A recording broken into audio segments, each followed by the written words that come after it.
Good afternoon, everyone. I am Dr. Adrian Farley. How are you doing today?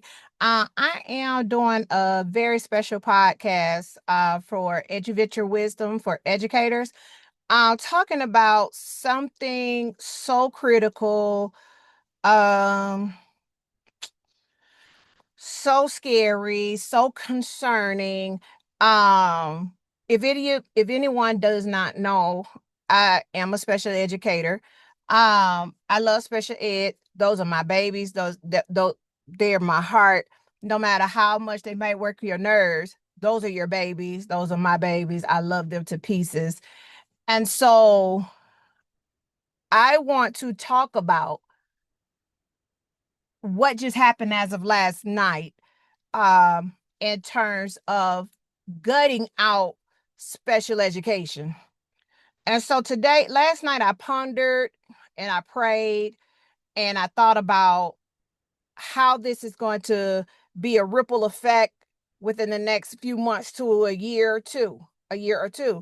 And so it's just I see some people in the uproar. I see some people are just kind of like, whatever, or how you have people that just feel like, well, okay, that happened, but it's nothing major until it becomes major. And so I I love to research because what I wanted to know and understand was, is anybody ringing the alarm? Um, you know, are is anybody standing up? Is anybody fighting? And one of the things that, you know, the number 47 says is, I'm cutting all Democratic programs. Well, sir, special ed is not Democratic. It's not Republica. Yes, I did say Republica. It's not liberal. It's not conservative. It's for everybody. White, black, green, yellow, purple. It's for everybody. So when you are making idiotic comments like that, and you still got some people that's riding the bandwagon, and they're like, yeah, he's doing the darn thing. But in just a millisecond, it's getting ready to pop in your brain that, wait a minute, does that mean that's my child is affected? Yeah, they might be affected. Yeah, yes, that might be just a problem for you. That may very well be a very big problem for you.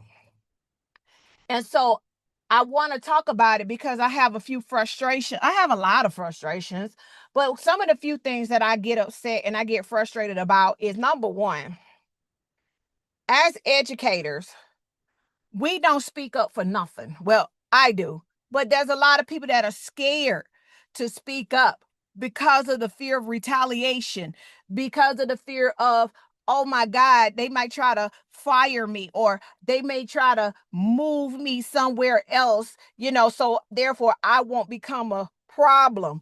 And so I have a righteous indignation right now because you're cutting special education out as if these babies do not deserve an education. And so when we sit back and we're quiet and these types of things start spiraling and coming up and manifesting, now we're looking like, oh no, how is this going to affect me? Oh no, what am I supposed to do?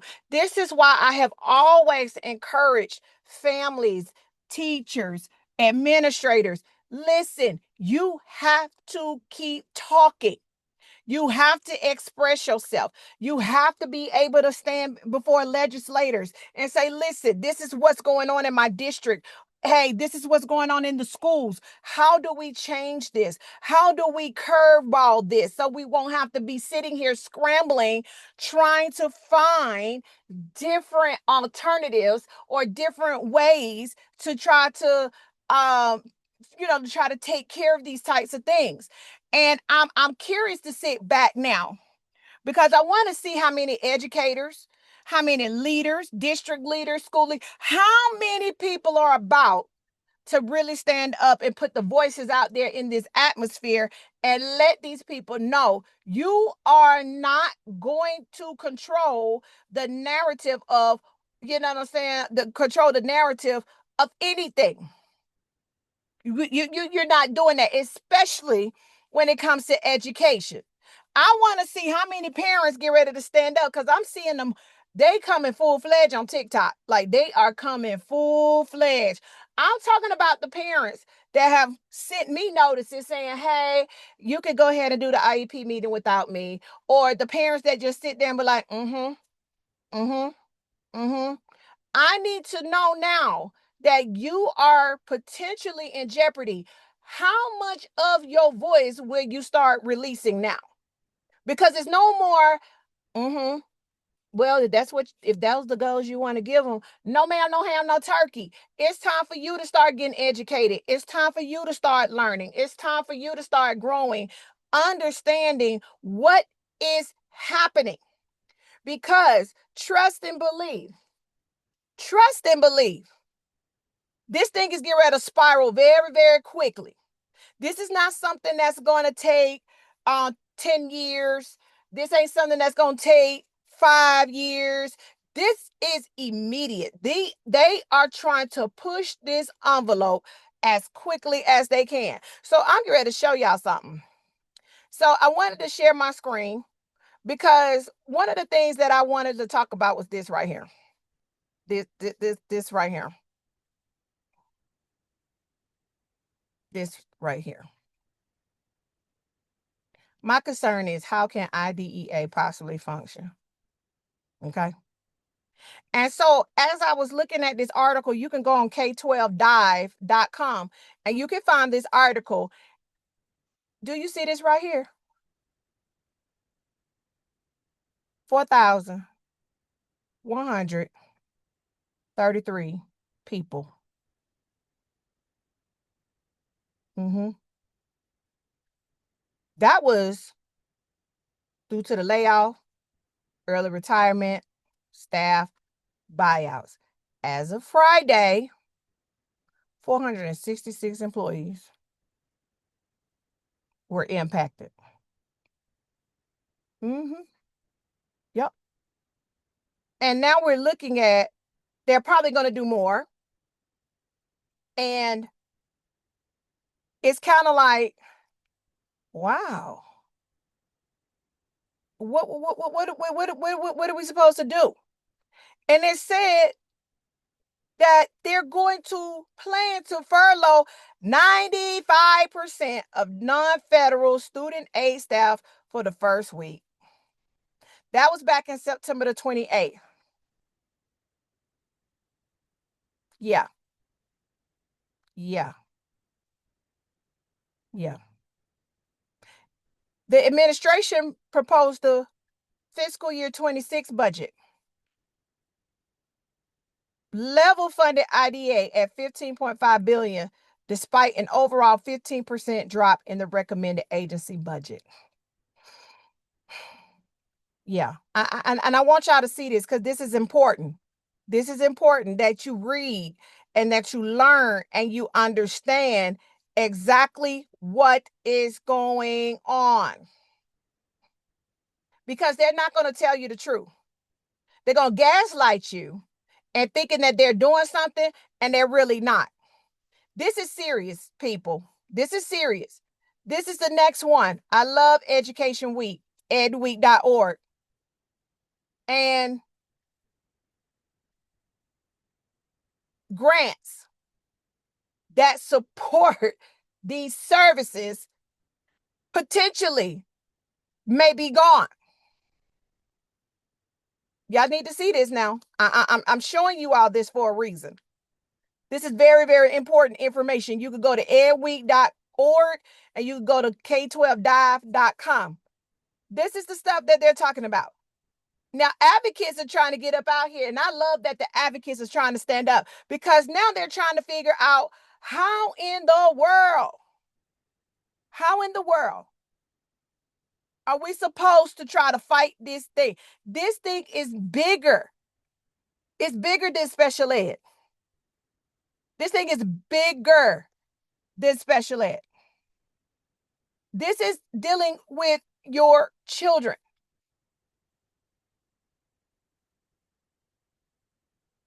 Y'all need to understand. As of October of this year, the Associated Press said, of course, I just said 466 U.S. Department of Education layoffs, eliminating roughly 20% of the staff, and many were within the IDEA and Civil Rights Enforcement Division. I just told you about K-12. Dive said that they're operating the Office of Special Ed programs, operating at a fraction of capacity after federal reductions, raising compliance risks. By October the 25th, ABC News confirmed and said that the special education oversight has decimated and is continuing to threaten the monitoring of IDEA requirements nationwide.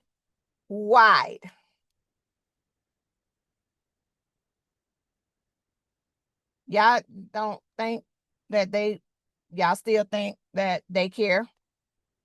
They don't. They don't. They don't. And so I decided to I decided to look up and I said, well, let me find some projected timelines of effects that can take place. So we're already in the fall of 2025, right? So now the likely outcomes that I found, according to Association Press and Ed Week, the likely outcomes would be grant cancellations, federal technical assistance offices will be idled, and state will receive delayed guidance. That's fall of 2025. That's where we are now. That's phase one. All right. Mind you, there are 5 phases to this thing. So between now and 3 months, people about to start losing grants. You're not going to be able to get technical assistance. And the things that you need to guide you in these programs, you're not going to get it. It's going to take you some time. Phase 2, as we go into the winter of 25-26, the districts, they're going to have to start freezing hiring for special ed teachers. They're going to have to trim their budgets for training and outsource therapies. That's according to Disability Scoop. That's in 3 to 6 months. This is how important that if we don't move our feet and move our voices, this is how quickly this is spiraling. I just told you, this is the phase 2, 3 to 6 months. They're likely. It didn't say it was, it said it likely will be. So now we're talking going into 2026 academic year. That's phase 3. That's when 6 to 12 months. So that means teacher attrition grows, IEP evaluation is going to be delayed, and paraprofessionals will be covering specialized services. That's according to K-12 Dive.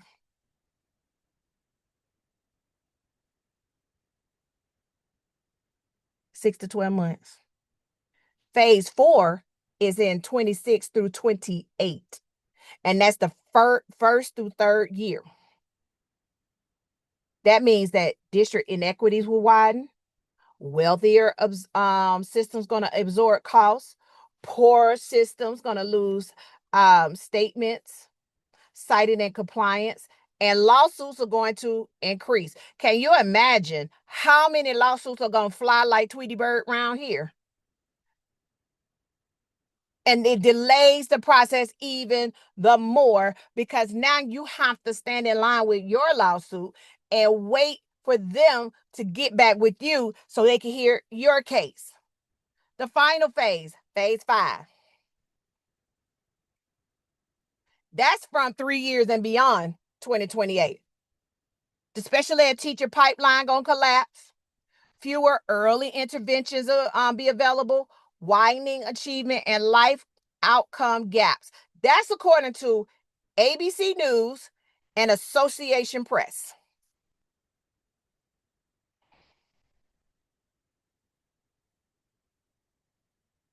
They're crippling, they're crippling the Office of Special Education Program. Yep. Then they said the states can take care of it. Really? States barely can keep teachers. There's low enrollment in the schools. What do you mean the states can take care of it? You don't have that many certified special ed teachers. Parents going to have to wait for evaluations that should not even take long, and most likely may have to end up going outside of school, pay out of pocket expenses just to get therapeutic costs.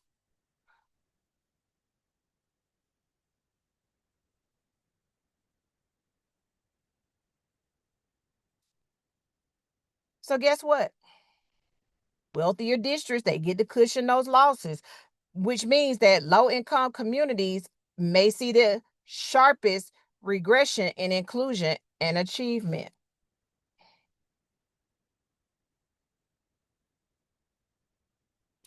This is serious. This is serious. I'm very, very concerned. Very, very concerned.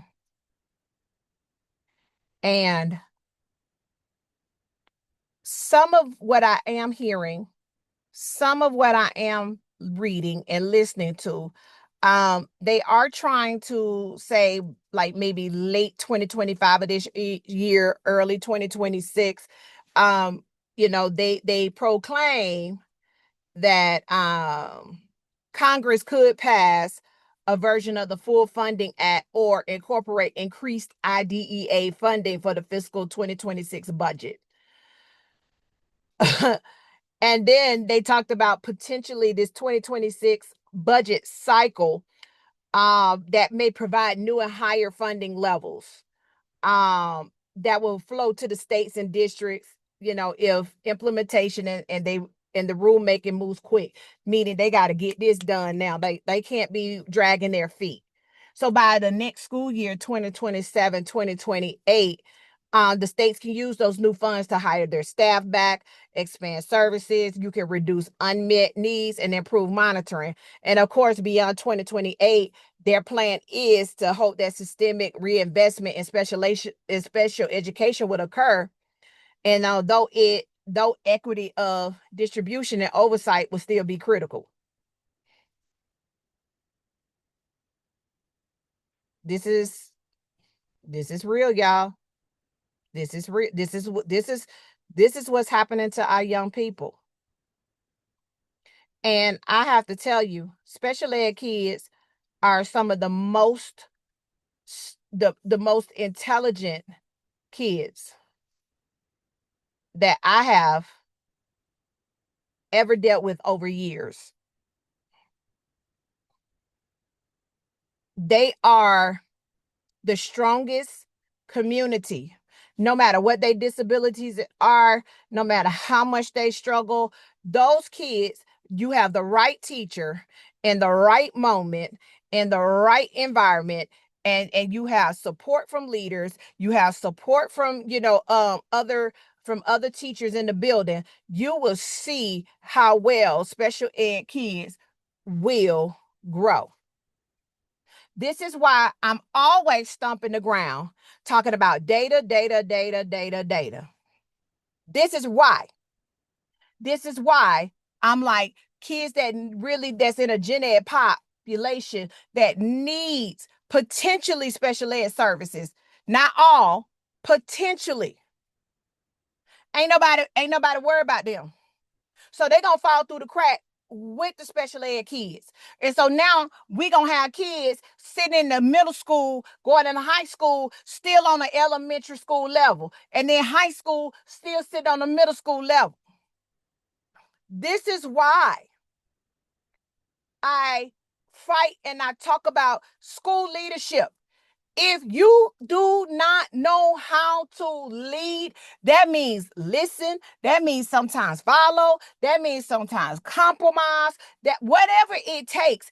If you are not fluent in leadership, you might need to rethink your position.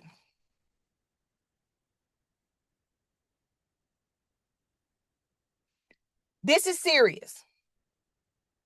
This ain't a black, white, purple, gray, yellow thing. This is an all kids thing. Because guess what? If they are doing this and it's accelerating as much as they're thinking that it's going to accelerate, you're going to lose your job too. So why not be the better leader, be the great teacher now, and we start advocating and start putting out the things that we know that could help benefit our kids in our communities. And so I'm just floored. I'm floored. I'm not shocked. I'm not surprised. I'm more so taken aback because this is what I've been trying to tell people all along. Like here in Georgia, they have the Georgia Promise Scholarship. I already saw the revelation of that. So they gave us the scholarship for those parents that qualifies for it.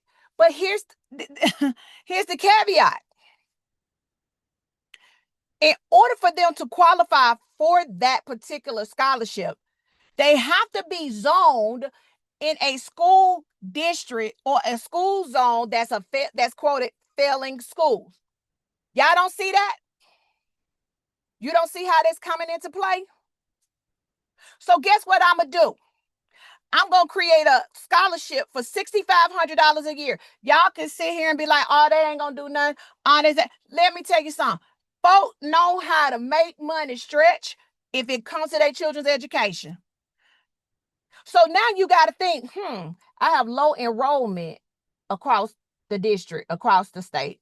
So that means that people are unenrolling their children out of public schools because we do have some parents, whether they know how to do the homework, whether they know how to read, write, whatever, they still want the best education for their children. So they are taking chances by filling out this application, potentially getting $6,500, whether it goes to a private school, whether it goes to homeschool, tutoring, therapy, whatever.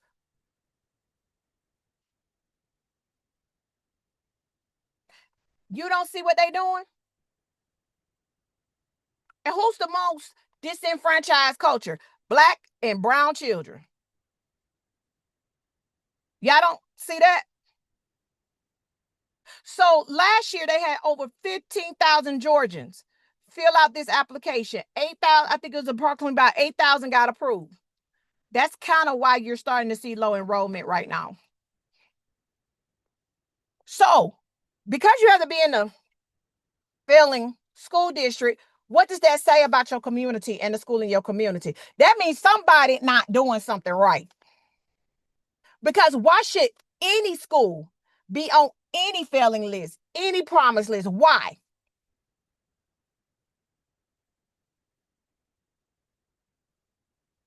So then I started looking further into it. I said, I don't know if you pay attention, but on social media, like TikTok, Facebook, Instagram, you'll start seeing stuff like, hey, want to start a charter school? Hey, want to start a private school? Hey, you want to start a micro school? Hey, you want to do it? They are strategically setting up alternative learnings right in front of your face. And everybody just sitting here thinking like, oh man, what's going on? Why we don't have anybody here? This thing is bigger. This is the education mountain. This is one of the 7 mountains that God talks about. And so now they had already said, we're going to put a brand new utopia inside your community that you potentially may not be able to get to because you can't afford it. Kids are in failing school. So guess what they're doing? It's almost like they are creating systemic failure for real now. Okay? Because they already know, and that's the school prison pipeline. Because they already know if I'm putting this new alternative learning in the community, Hey, guess what? The other ones ain't gonna pass anyway because they're in the failing school. It should not be like that. It should not be like that. And you got, and then you got people in school districts that really don't know how to read data. They will sit there and think everything somebody says is gold. They don't take the time to go look and see themselves what data is showing and progressive and what's regressing in their districts. You got people that will fudge behavior data. If you don't know whether you special ed or whether you're gen ed, behavior data, academic data walks together. Because if I can't read and I start acting out every single day, that means I'm not acting out because I want just to be acting out. I can't read. I don't know how to write. Parent accountability is the next thing. Parents can come to the building, about cuss teachers out, and leaders will stand right with a parent. Believe the child, believe the parent, and don't even support the teachers. And the teachers are in these trenches making things happen. You don't need to be a leader. I said it. I said it. If you don't know how to even the playing field and learn how to hear both sides of a story or both sides of a situation to make a discerning decision, I question your leadership. I question it. So when you got these top dollar, high paid employees, and all they do is sit in the office and rock back and forth in their nice chairs and their beautiful desks, teachers are down here in the trenches, whether it's special ed, gen ed, they're doing the best they can. They pushing out this, they pushing out that. And y'all are sitting here just creating systemic failure. Stop it. We are in a crisis right now. We're in a crisis. If you're a leader, I don't care, leadership team, if you feel like you cannot support teachers or you cannot help teachers or you cannot be there, I mean, because now granted, you have some teachers that you'll be like, okay, now, yeah, okay, yeah, what, yeah, okay, really, okay. But you leave them out hanging to dry. If you are not able to support teachers, especially when you know that there's behavior issues, academic issues, you don't need you I'd rather for you to sit down. I didn't say sit down, sat down. We're in a crisis right now.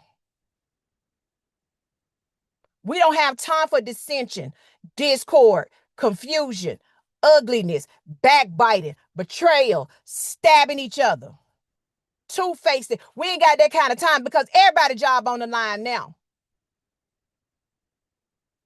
And he made it very clear as number 47 was entering into office. It started out with the dismantling of the Department of Education as a whole. We ain't even talking about special ed right now. Y'all sat back on that. Oh man, that's crazy. I've seen people just, oh man, okay, well, I still got a job. Not for long now. They just gutted out a whole Office of Special Education program. Some of y'all might want to kind of get I'm telling you, your antennas need to come up. This is a time of prayer. This is a time of togetherness. This is a time of unity. This is a time of understanding laws, understanding rights, understanding your voice, understanding the fight. We are in a fight.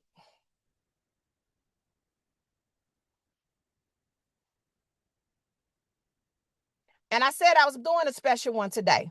And I was going to say what I said. I meant what I said. And I'll say it again and again.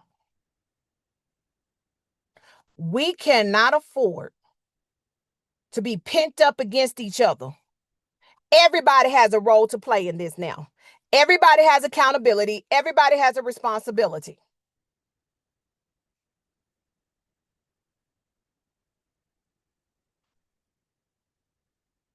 My prayer is this. As I put this podcast out, my prayer is this, especially here in Georgia. I stomp this ground all the time. I don't care what comes against me. I don't know what I don't care what people throw against me because I know what God has called me to do. I know my assignment and I know how the enemy works. Okay. I know how he's cunning. I know how he would try to invoke fear. See, I know all these different things, but I'm waiting and I'm willing to sit back and get a handful of educators. I dare us to stand on the Capitol, the Georgia Capitol steps. I dare you to let me know what day and time, and we get a handful of teachers across the state of Georgia. I dare you to call me. We getting ready to be there. Cause somebody, guess what? Not one person can take all of us on. Leaders need to be out. School administrators, you need to be out there. School district leaders, you need to be out there. This affects you too. So we can sit here and drag our feet like little snails and be like, well, let's just wait and see. Okay. You should always be strategizing for the next move.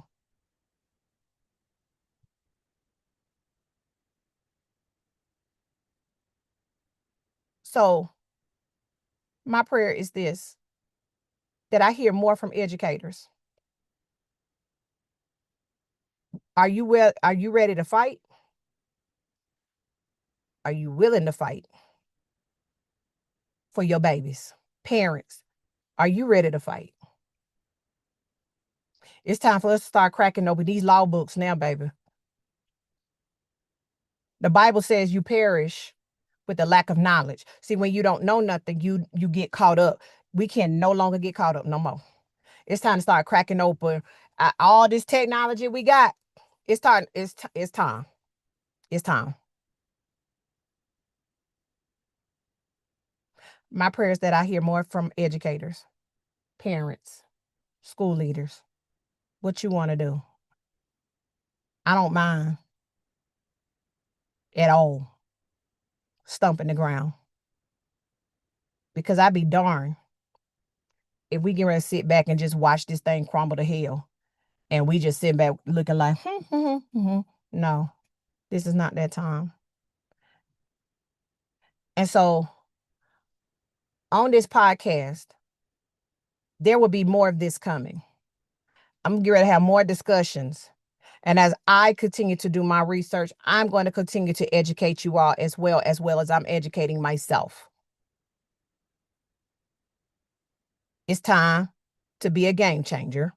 It's time to change the game.